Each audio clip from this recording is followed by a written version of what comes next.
오늘도 예배 자리에 함께 여러분 발걸음을 옮기신 여러분께 감사를 드립니다. 또 하나님께서 여러분의 가정과 일터와 여러분 손길 가운데 은혜와 평강으로 충만하게 채우시기를 주 예수의 이름으로 축복합니다. 우리 옆 사람하고 인사합시다. 오늘이 선물입니다. 네. 지금 있는 이 시간이 최고의 선물입니다. 하나님이 우리에게 기회를 주시고 우리에게 또 듣게 하시고 나눌 수 있도록 은혜를 주신 거죠. 귀한 축복이 아닐 수가 없습니다. 오늘 여러분들의 말씀을 통하여 다시 한 번 더 하나님을 알고 하나님 만나고 우리의 삶이 변화되어가는 놀라운 은혜의 시간 되시기를 주 예수의 이름으로 축복합니다. 믿음이 좋은 사람들이 시험에 들지 않겠지라고 생각을 하지만 믿음이 좋은 사람도 역시 마찬가지로 시험에 듭니다.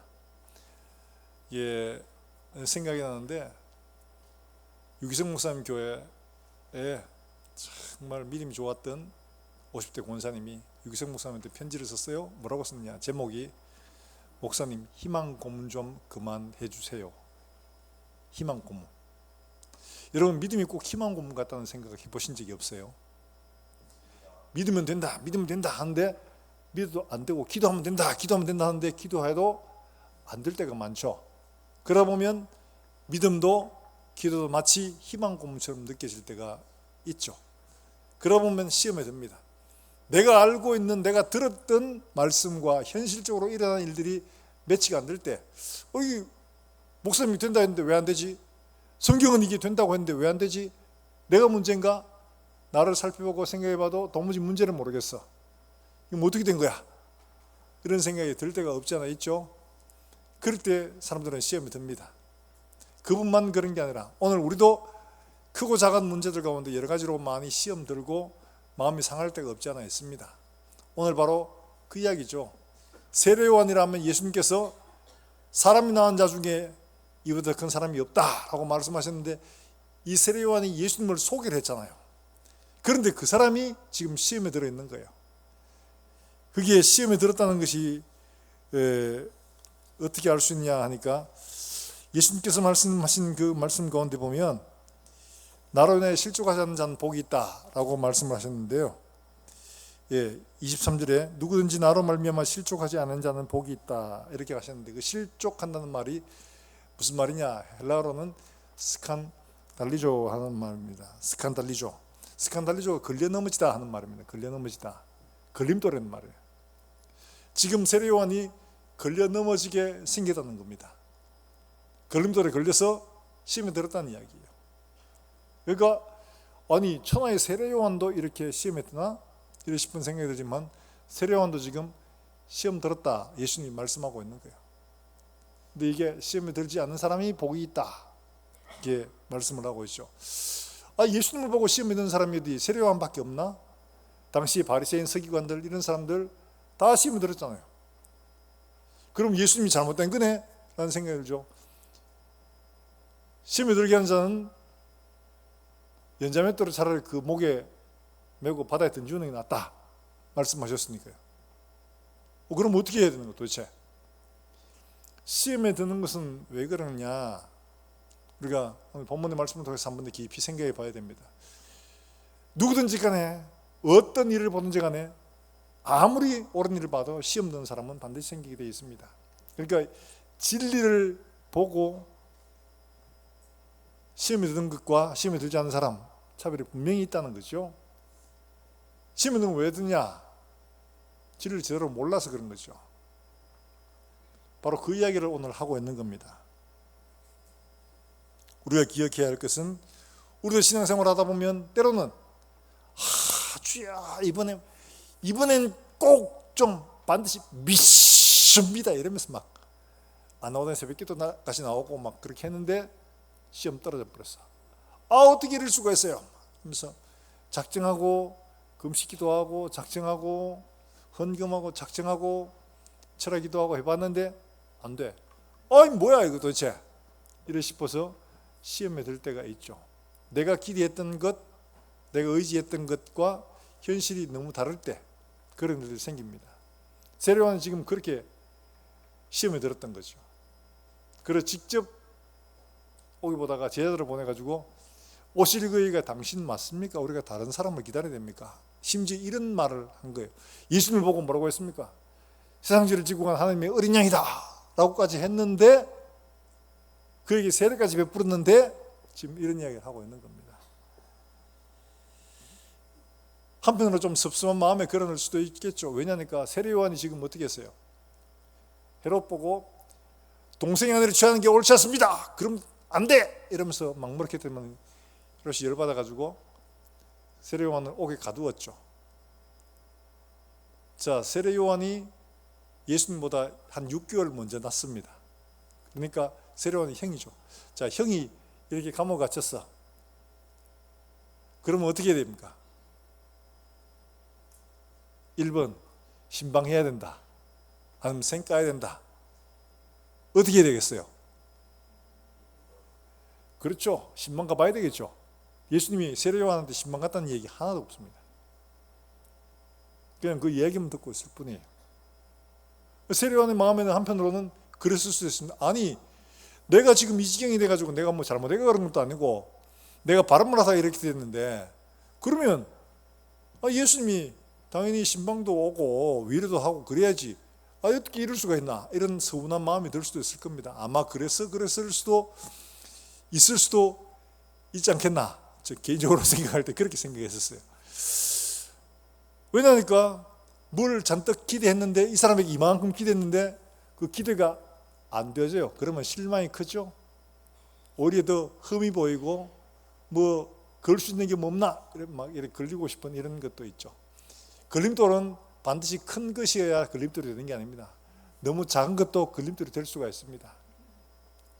예전에 있던 교회 권사님이 70대 권사님인데, 이분이 경사로예요. 경사로, 나무로 된 경사로를 쭉 올라가 끄트머리에 돌하고 딱 마주치는 부분이 그 한 1cm 간차밖에 없었어요. 높이가 한 1cm 되는 그 간차에 발이 딱 걸린 겁니다. 그래가 그 길로 그대로 앞으로 딱 엎어지면서 손목을 이렇게 팔을 딱 짚었죠. 딱 짚었는데 이 뼈가 약하니까 팔이 똑 부러진 겁니다. 그래서 이 팔을 기부스하고 둘 다를 기부스하고 있다가 결국 회복을 못 하시고 당뇨도 좀 있고 이러시다 보니까 결국에는 이것 때문에 돌아가셨어요. 전부 다 충격이었습니다. 어떻게 그거 가지고 그러나. 근데 이게 도화선이 돼가지고 운동 못하고 못 움직이니까 더 깊어지고, 그래서 다른 병까지 같이 와서 결국에는 돌아가시게 된 이런 일을 만났습니다. 걸림돌은 반드시 클 필요가 없습니다. 작은 것, 내 삶에서 지극히 사소하게 보이는 것에서 우리가 걸림돌이 될 수도 있는 겁니다. 그렇기 때문에 우리는 주의하고 살필 필요가 있는 거죠. 그리고 우리가 오늘 본문의 말씀 속에서 우리는 혹시나 이런 문제가 없는가 생각해 봐야 되죠. 우리가 걸림돌을 잘 넘어갈 수 있는 다른 비결은 다름이 아닙니다. 먼저 예수님에 대해서 정확히 알아야 될 필요가 있는 거죠. 예수님에 대해서 바로 알고 있지 못하면 걸림돌이 될 수밖에 없습니다. 자, 누가복음 3장 16절에서 17절까지 말씀에서 세례 요한이 예수님을 향하여 이렇게 증언했습니다. 예수님을 보고 이분은 이렇다 이렇게 한 거예요. 자, 같이 한번 읽어볼까요? 같이 읽습니다. 시작.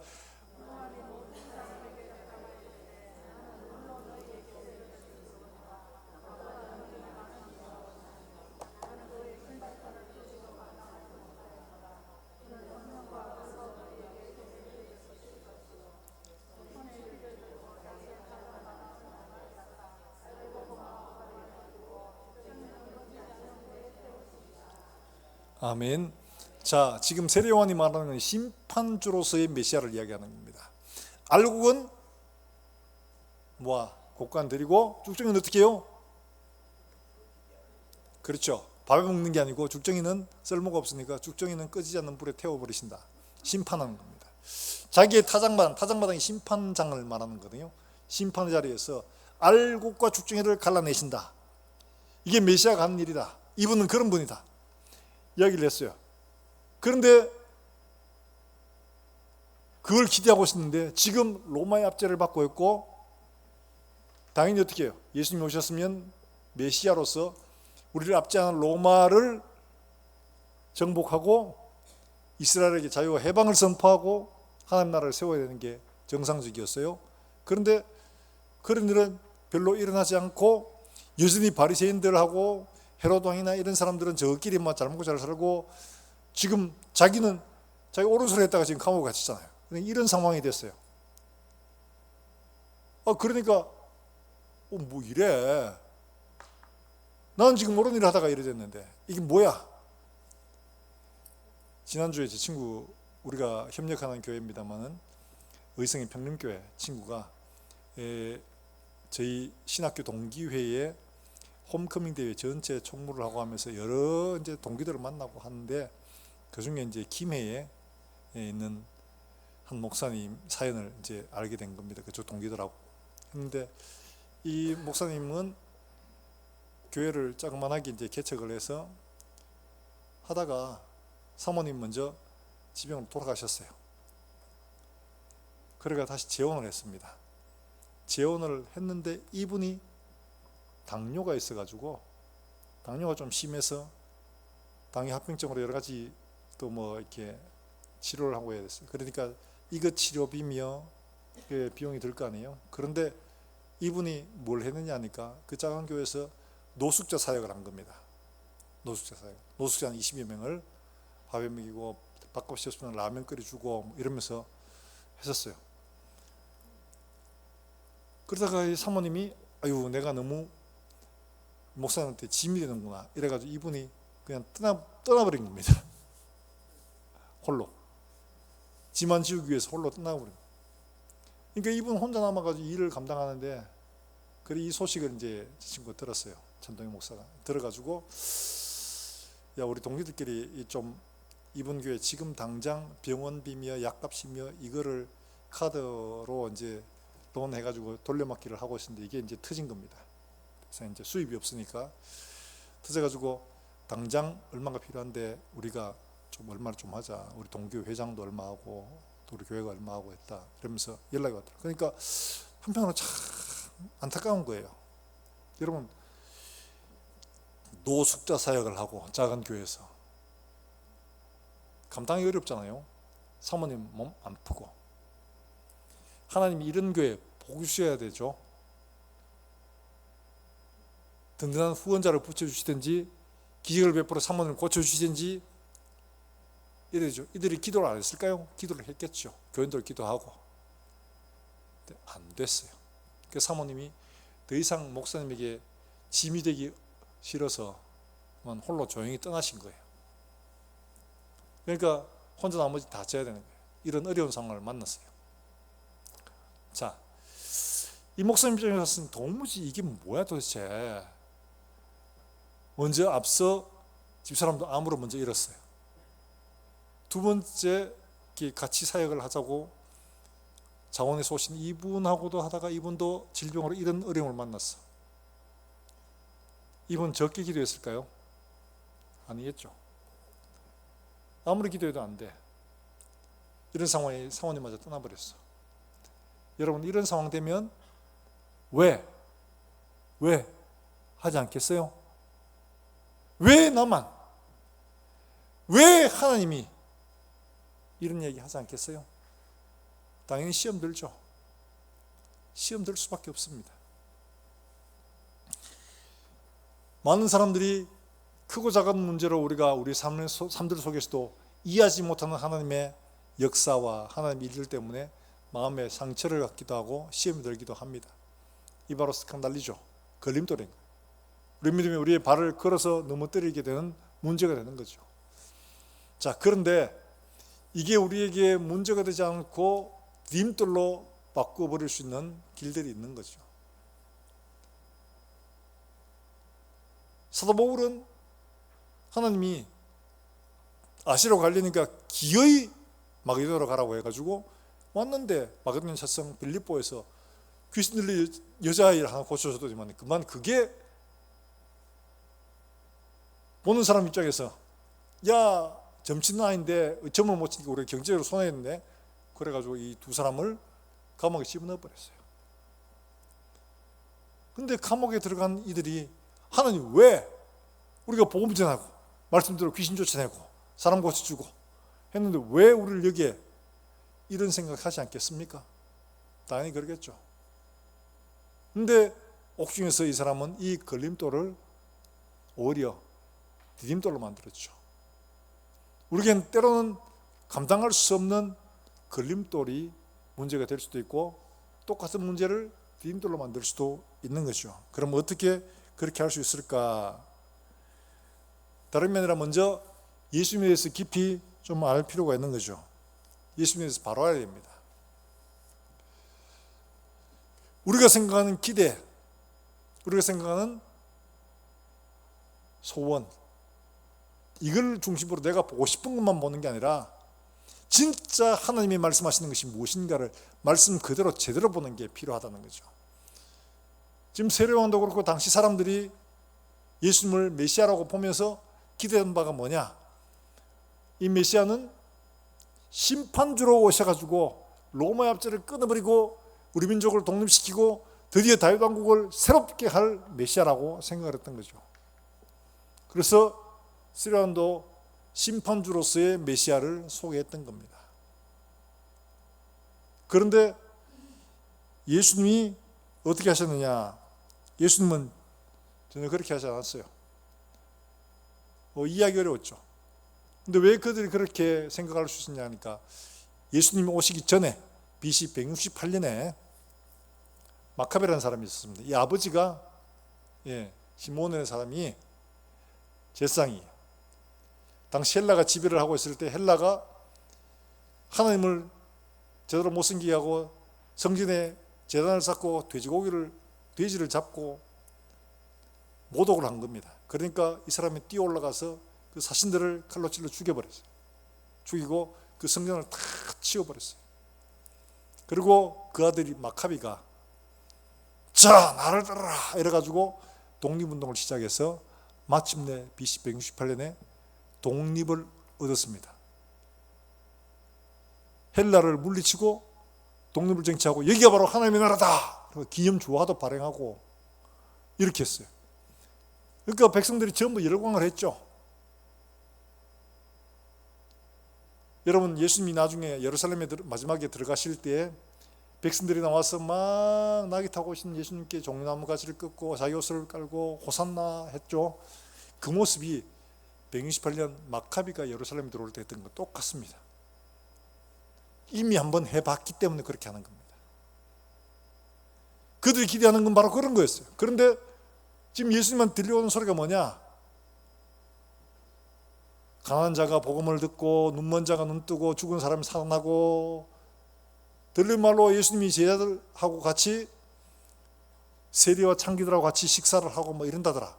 아니 그거 말고 지금 예수님이 하셔야 될 일이 이건데 왜 자꾸 그런 거 마냐 이거예요. 그래서 요한이 사람을 보냈던 겁니다.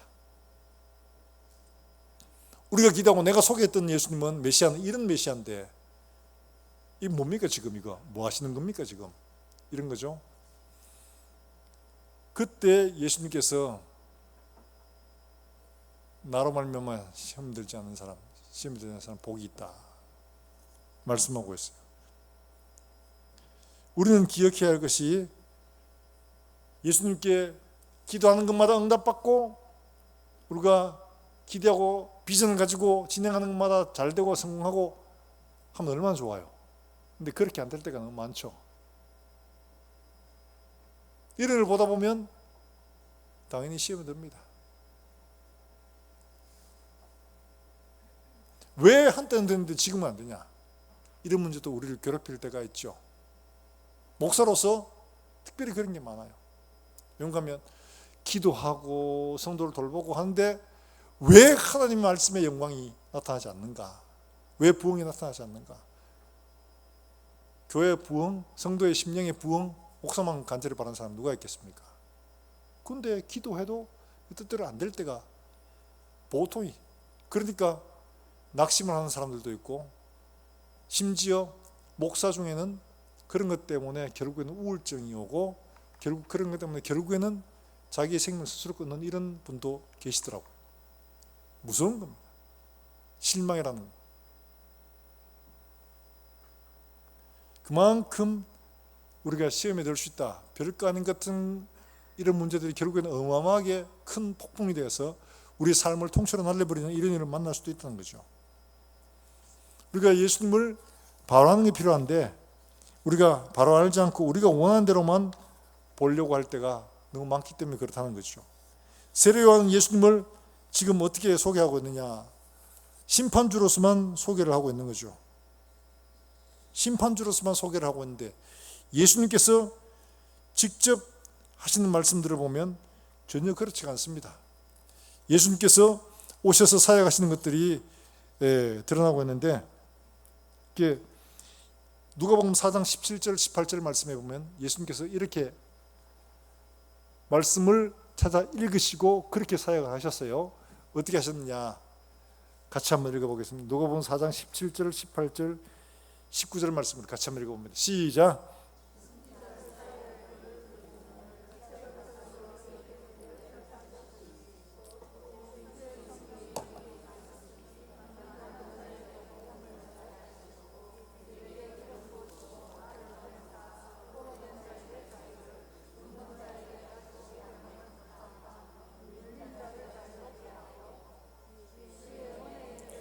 전파하려 하십니다 하였더라.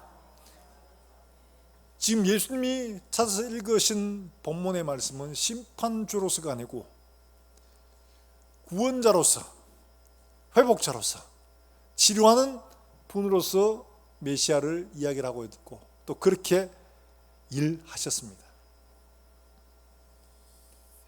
우리가 종종 내가 보고 싶은 대로, 내가 이해하고 싶은 대로 예수님을 이해하고 볼 때가 많습니다. 하나님을 더 깊이 제대로 알지 아니하면 우리는 우리의 생각에 편견에 사로잡혀 가지고 내가 보고 싶은 것, 내가 듣고 싶은 것만 듣고 볼 수밖에 없는 거죠. 하나님 말씀을 제대로 알지 아니하면 그럴 수밖에 없는 겁니다. 그렇기 때문에 우리는 하나님을 알아가야 하는 거죠. 더 깊이 배워가야 하는 거죠. 말씀을 통하여 하나님을 알고 그 말씀의 순종함으로 하나님을 경험해 가는 겁니다. 그럴 때 우리는 비로소 하나님이 이러신 분이구나, 우리의 기대와 생각을 넘어서는 분이구나, 여기 이 말씀에서 순종하라는데 이건 도무지 내가 순종할 수 있는 여건이 아닌데 말씀을 순종해 봤더니만은 말씀의 결과대로 이루어지는 것을 보고 그렇구나, 하나님이 이렇게 역사하시는 거야. 도무지 길이 보이지 않는 길이었는데 순종해라, 순종했는데 그 길이 내 생각과 이해를 뛰어넘은 놀라운 결과들을 만들어낼 때 우리는 내 생각에 내 한계에 갇혀 있는 분이 아니시구나, 전혀 다른 방법으로, 전혀 다른 길로 인간의 생각을 뛰어넘는 방법으로 하나님 일하시는 분이시구나 하는 것들을 인정하게 되는 거죠. 그렇게 하나님은 지금 하나님을 제대로 알아갈 것을 예수님을 통해서 보여주고 있는 거죠. 우리의 기대, 우리의 생각으로가 아니고 우리의 경험으로가 아니라 하나님이 말씀하신 메시아가 어떤 분이신가를 말씀을 통해서 바로 알도록 하시고 바로 경험하도록 가르치고 있는 겁니다. 사랑하는 여러분들, 우리가 하나님 말씀을 읽을 때 바로 이렇게 하나님 말씀을 더 깊이 제대로 이해하고 알아가는 우리 모든 성도들 되시기를 주의 이름으로 축복합니다.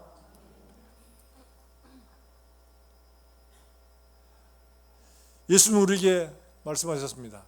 이 땅에 속한 것, 썩을 양식을 위해 일하지 말고 썩지 않을 양식, 영원토록 있을 양식, 그걸 위해 일하라 말씀하셨죠. 그런데 우리는 구하는 것들이 대부분이 뭐 아닌가? 이 땅에 썩을 양식을 위하여 구하고 찾고 바라고 있는 거죠. 예수님은 나는 이 땅에 속하지 않았다 말씀함에도 불구하고 우리는 아닙니다, 그러면 안 됩니다 이러면서 계속 붙들어 들려고, 베드로처럼 인자가 사람의 손에 잡혀 십자가 죽어야 된다, 주여 그리 마십시오, 그러면 안 됩니다 이러면서 그 표현 그대로가 그렇습니다. 베드로가 예수님을 말려 하는데 그 말려가 뭐냐, 어떤 행동이냐, 원문 그대로 보면 제끼는 거예요. 이렇게 밀어서 제끼는 겁니다. 예수님 그러지 마세요, 그러면 안 됩니다, 지금 이거예요. 그들의 제자들의 기대도 그렇지 않다는 겁니다. 근데 예수님은 말씀하시죠. 십자가의 길로 가야 했던 게 십자가 내 길이다. 말씀하시는데 제자들도 듣고도 이해를 못해가지고 자기의 생각대로 하다가 예수님이 기도해라 하는데 기도하지 않다가 예수님을 부인하는 데 지나서 예수님을 심지어 저주까지 했던 사람이 바로 베드로입니다. 우리가 하나님의 말씀을 듣고 하나님의 방식으로 하나님의 지혜와 성령으로 깨닫지 못하면 결국 이럴 수밖에 없습니다. 사랑하는 여러분들, 하나님 말씀을 읽을 때 묵상할 때마다 하나님의 성령께서 우리를 가르치시도록 기도하시기를 주 예수의 이름으로 축원합니다. 그래야 시험 들지 않습니다. 그렇지 않으면 스칸달리죠. 말씀에 걸려 넘어질 수밖에 없습니다. 왜 하나님은 이렇게 말씀하시는데 왜 안 되는 거야? 왜 안 되는 거야? 할 수밖에 없죠.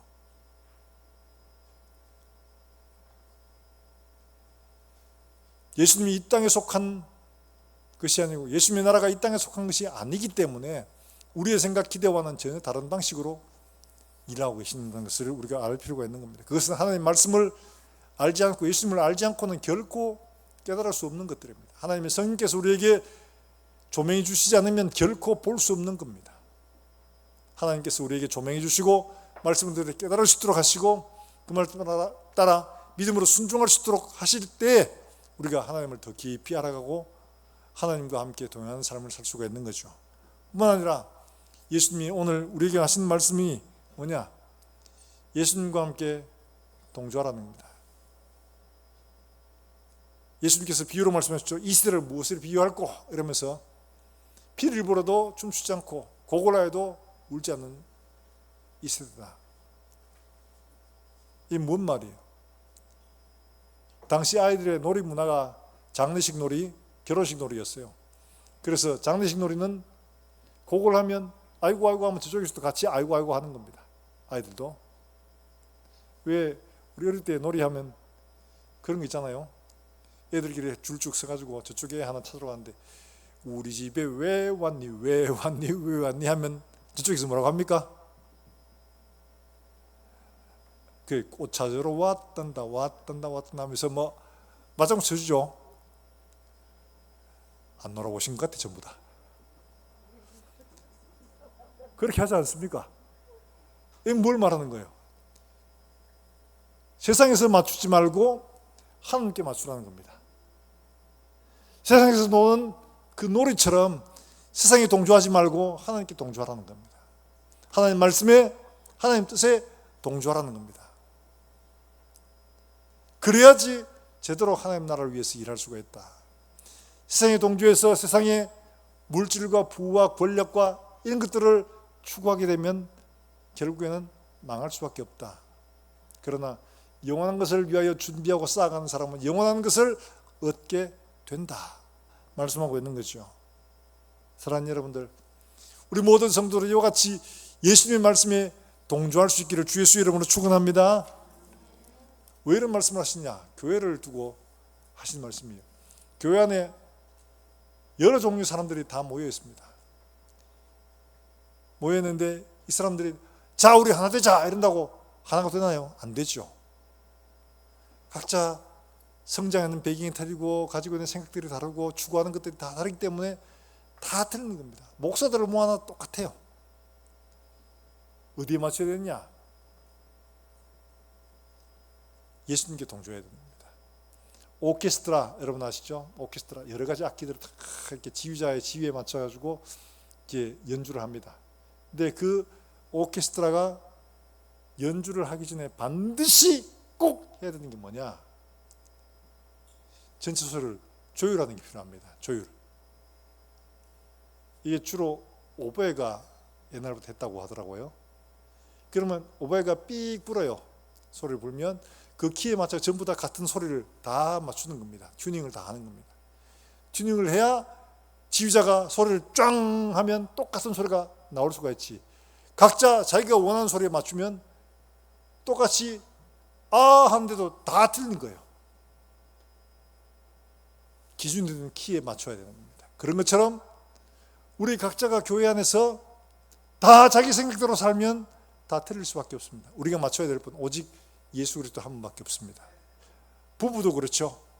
결혼식 할 때 행복하기 싫은 사람 누가 있습니까? 그런데 남편은 남편 생각대로, 아내는 아내 생각대로 각자 좋은 대로 추구해 가면 그 가정은 깨질 수밖에 없습니다. 그런데 둘 다가 어디에? 예수님께 초점을 맞추고 거기에 맞추면, 예수님 말씀에 이렇게 하라고 했지? 예. 이렇게, 예. 거기에 맞추면 가정이 그리스도의 가정이 될 수가 있는 거죠. 이와 같이 교회가 머리 대신 예수 그리스도에게 맞추고 그 말씀에 모두가 다 동조에 순종하면 교회는 진짜 아름다운 공동체가 될 수 있는 줄 믿습니다. 거기에 맞춰야 되는 거예요. 거기에. 내 생각이 아무리 선하고 좋아도 거기에 맞추는 게 아닙니다. 내가 이상과 내 뜻이 아무리 좋아도 거기에 맞추는 게 아닙니다. 하나님 말씀에 예수 그리스도에게 맞춰야지 교회가 온전히 하나가 될 수가 있는 겁니다.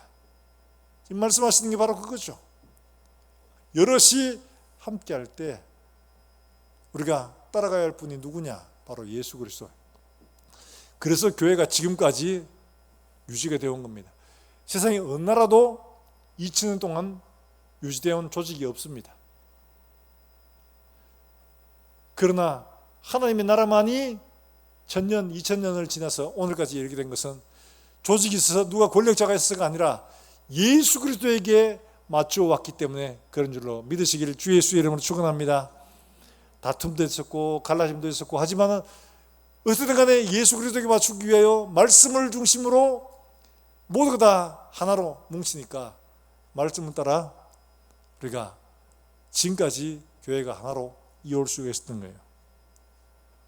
우리가 하나님 말씀을 따라 예수 그리스도에게 하나가 되어 동조가 될 때 우리 교회가 하나 되고 우리 가족이 하나가 되고 이 나라와 이 땅이 하나가 되고 주님 나라가 확장되고 주님 나라가 바로 설 줄로 믿으시기를 주 예수의 이름으로 축원합니다. 예, 우리가 기억해야 할 건 바로 이겁니다. 우리가 우리 각자의 좋은 의도, 좋은 뜻, 좋은 비전이 아니라 예수 그리스도의 말씀과 그 뜻에 온전히 동조해 하나가 될 때 우리 모두가 다 하나가 되어 하나님 앞에 아름다운 교회로, 하나님이 원하시는 교회로 세워가게 될 줄로 믿습니다. 우리 함께 찬송하고 기도하겠습니다.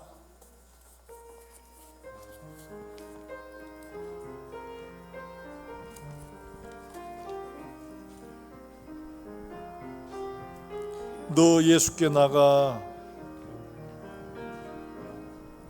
나 예수께 조용히 나가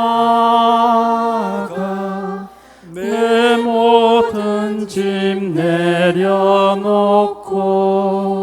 내려놓고 주 십자가 사랑을 믿어 죄사함을 너받으라. 주 예수의 은혜를 입어, 주 예수의 은혜를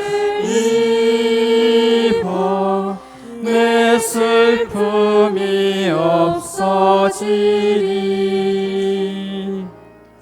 내 이웃을 늘 사랑하여 너 받은 것 거저주라.